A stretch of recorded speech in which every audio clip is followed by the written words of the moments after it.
コード0-4対象の情報の紹介を要請します。これはかつてルビコン開発利権で行われていたネットシフト実験のログ。このログの見解としては、コーラルってエネルギー資源としてだけじゃなくて、制御動態、情報動態としての性質があるんだけど、その転換点になったのが、ムーンライト、レッドシフト実験だよってこと。ムーンライト、レッドシフトは、コーラル発信装置と呼ばれていて、振動を生み出す装置の一種なんだけど、そこにコーラルが絡むと、普通の振動制御で済むはずがないって話。このレッドシフト実験で起きた革新的なポイントとしては、コーラル粒子は量子バリオンにおける準粒子なんじゃないか。つまり、粒子であり、波でもある特別な性質を備えている。で、コーラル発信装置が密度相変異を起こした結果、多くの粒子が一体化して、目に見えるほど大きな波を発生させる。ここに注目すべきなんじゃないかな。つまり、この一体化した後の制御のしやすさが制御動態として利用され、人類の闘争が激化したんだと思う。システム解析の結果も出たばかりで、僕も正直全部を理解できてるわけじゃないんだけど、でも、量子バリオンの高度に抽象化された数式の中で現れる準粒子。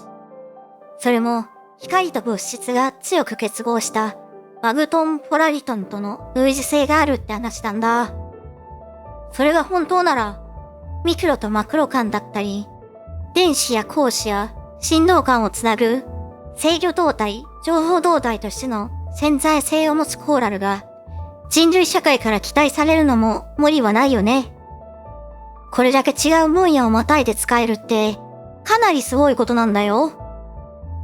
だからこそネットシフトがどうして行われたのか、その歴史とかコーラルの基本的な特性を振り返ってみて、次にどういう技術進化の道筋で制御動態、情報動態が出てきたのかまとめてくね。ではまず歴史から。ネットシフト実験が行われたのはアイビスの日よりも前。すでに正確な情報はだいぶ散逸しているし、角度の高い情報をお伝えするのが難しくて心苦しいのですが、まあ一応聞いて。コーラルに着目して利権での開発の流れを見てみると、前期、中期、後期っていう3段階に分かれるの。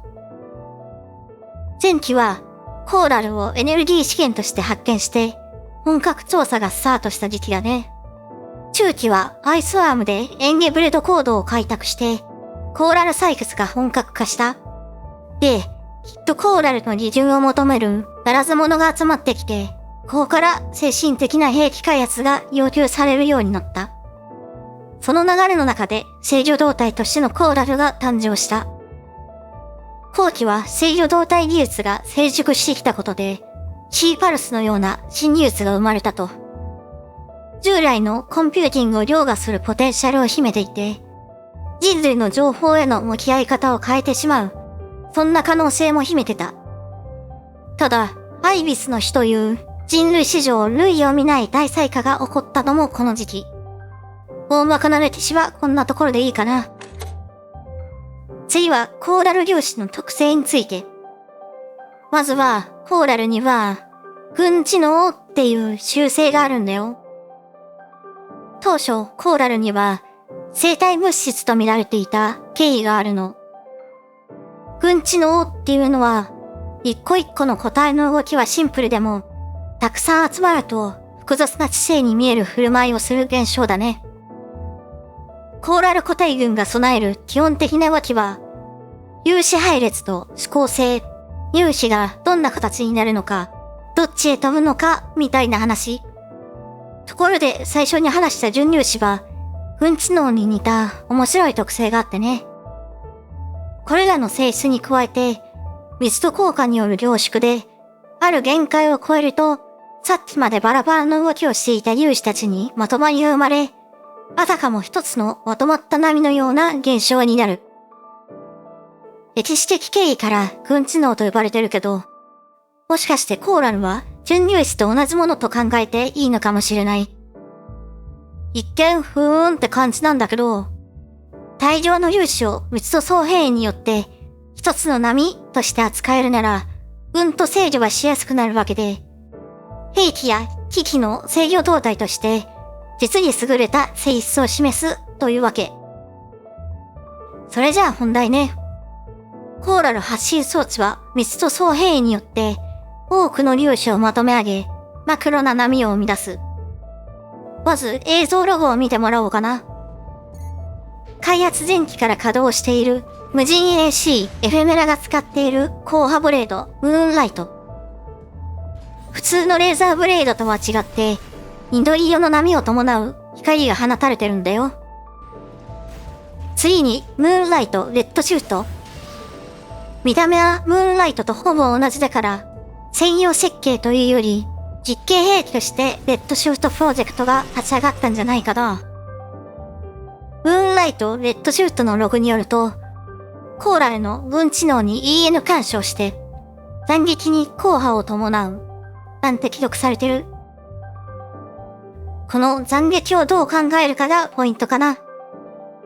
ムーンライトレッドシュート発信前の画像データを確認すると、赤色のコーラルとは別に中央部が黄色く光っていて、確かに EN 干渉していることがわかる。このタイミングまでに密度相変異が起こっているはず。その後、マクロな波として斬撃が放たれて、衝撃時に凝縮崩壊。パラリトン系の準粒子は、崩壊時のエネルギー放出時に通常の光と粒子に戻る。ここでは斬撃はそのエネルギーであり、伴う硬波がこの赤色の発光だと推測できる。つまり、コーラル兵器っていうのは、基本的にこの凝縮崩壊によって発生するエネルギーを利用した兵器なんじゃないかな。特にこの軍知能制御最初期の兵器であるムーンライトレッドシュートは、その特性が純粋に現れている。次は制御動態の話。IB シリーズセル240も同じようにコーラル発信装置を備えてるし、機体全体で制御動態としてのコーラルを使ってるの。外部環境との共振を利用して効率よくエネルギーを取り込んで、それを準粒子の性質でジェネレーター内部で変換してるんじゃないかって話だよね。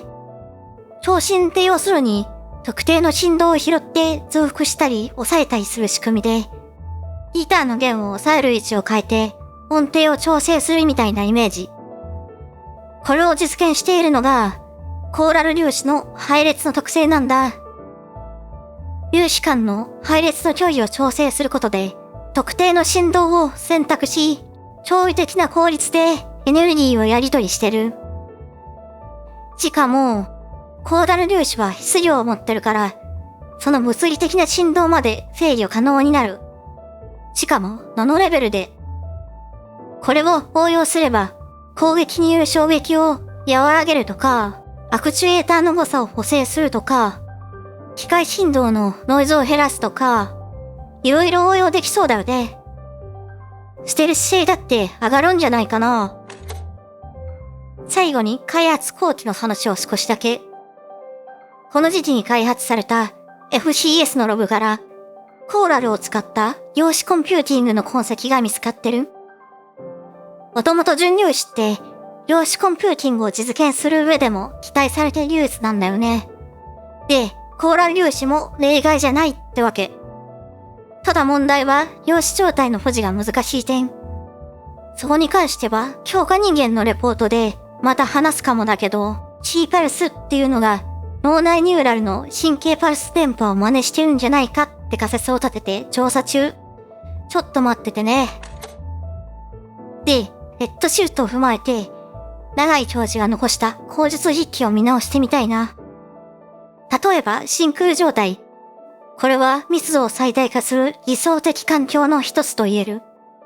重要なのは密度効果による相変異の兆候を見逃さないことだ。これは人類には制御できない破綻となる。量子は理論の立場で補足すると、この真空状態って空気がないって意味よりも粒子が生成されやすい環境を意味してるんだって。そこからエネルギー密度はさらに高まって、さらなる争点が起こる可能性を教授は示唆してる。コーラルリリースに関わる話をしてると思うんだけど、これもまだまだ調査が必要だね。最後にまとめるね。コーラル発信装置は密度相変異によって多くの粒子をひとまとめにして暴露な波を生み出す。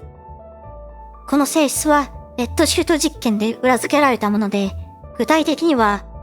1. EN 干渉によって電子、光子、振動を相互変換したり、配列や飛行性を制御する。2. 共振制御を使ってエネルギー伝送や気体の制御を行う。3. 大きなスケールの量子効果を量子コンピューティングに応用する。みたいに活かせる余地があるんじゃないかってこと。ただし、コーラル粒子は量子場理論の純粒子そのものって仮説は、まだ仮説の域を出てないから気をつけてね。いろいろと謎は多いし、一言で純粒子って言っても、たくさん種類があるから、もっと適切なモデルが見つかるかも。ともあれ、ご意見批判、何でももらえると嬉しいな。聞いてくれてありがとね。